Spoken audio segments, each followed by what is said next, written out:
रोज की तरह आज की सुबह भी सास की गाली और ताने से ही शुरू हुई। राधा रोज रोज के झगड़े से तंग आ चुकी थी, लेकिन वो और कर भी क्या सकती थी। उसे तो सुनना था।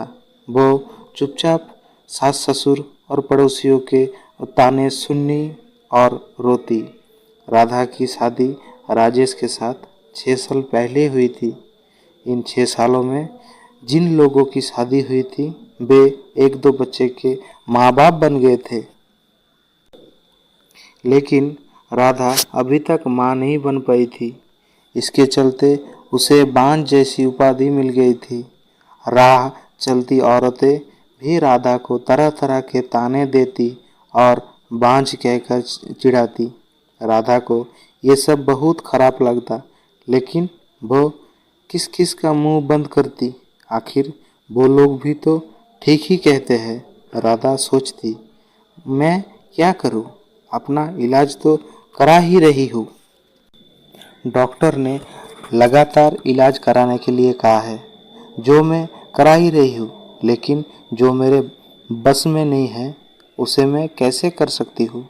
एक दिन पड़ोस का एक बच्चा खेलते खेलते राधा के घर आ गया। बच्चे को देख राधा ने उसे अपनी गोद में बिठा लिया और उसे प्यार से चूमने लगी। जब सास ने राधा को दूसरे के बच्चे को चूमते हुए देखा तो वो बिफर पड़ी। वो उसकी गोद से बच्चे को छीनते हुए बोली, कल मुही, बच्चा पैदा करने की तो ताकत है नहीं, दूसरे के बच्चे से अपना मन बहलाती है। अरे तू क्यों डालती है अपना मनहूस साया दूसरे के बच्चे पर। तू तो उस बंजर जमीन की तरह है जहाँ फसल तो दूर घास भी उगना पसंद नहीं करती।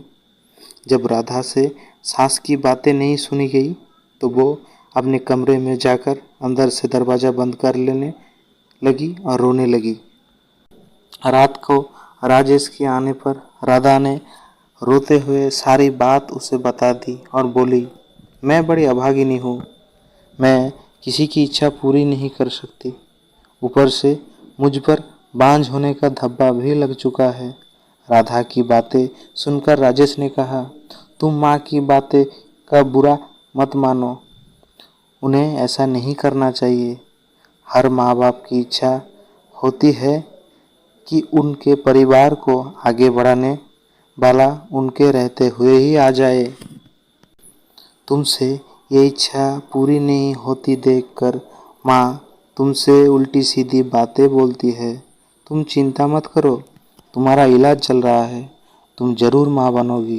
राधा बोली, मेरी एक सहेली थी, वह भी बहुत दिनों बाद माँ बनी थी। माँ बनने में देर होती देख कर जब उसने अपना इलाज कराया तो जांच में उसमें कोई कमी नहीं पाई गई। कमी उसके पति में थी। जब उसके पति ने इलाज कराया तभी वो माँ बन पाई। हो सकता है उसी की तरह आप में भी कोई कमी हो, इसलिए मैं चाहती हूँ कि आप भी एक बार अपना इलाज करा लेते। राधा की बात सुनकर राजेश भड़क उठा, मुझ में भला क्या कमी हो सकती है, मैं तो बिल्कुल ठीक हूँ, मुझ में कोई कमी नहीं है। मेरी चिंता छोड़ो, तुम अपना अच्छी तरह से इलाज कराओ। मैं मानती हूँ कि आप में कोई कमी नहीं है, लेकिन तसल्ली की खातिर राधा ने सलाह देने के ख्याल से ऐसे कहा। लेकिन राजेश ने उसकी बात के बीच में ही काट दिया, नहीं राधा, तसल्ली वगैरह कुछ नहीं, मैंने कहा ना कि मुझ में कोई कमी नहीं है। राजेश ने उसे डांट दिया। पति के भड़क के मिजाज को देख राधा ने चुप रहना ही उचित समझा। शहर के बड़े से बड़े डॉक्टर से उसका इलाज हुआ, फिर भी उसकी कोख सुनी ही रही। डॉक्टर ने जांच के दौरान उसमें कोई कमी नहीं पाई। देखो राधा, रिपोर्ट देखने के बाद तुम में कोई कमी नजर नहीं आती। शायद तुम्हारे पति के कोई कमी होगी। तुम एक बार उसे भी इलाज कराने की सलाह दो। डॉक्टर ने उसे समझाया। अब राधा को पूरा भरोसा हो गया था कि उसमें कोई कमी नहीं है।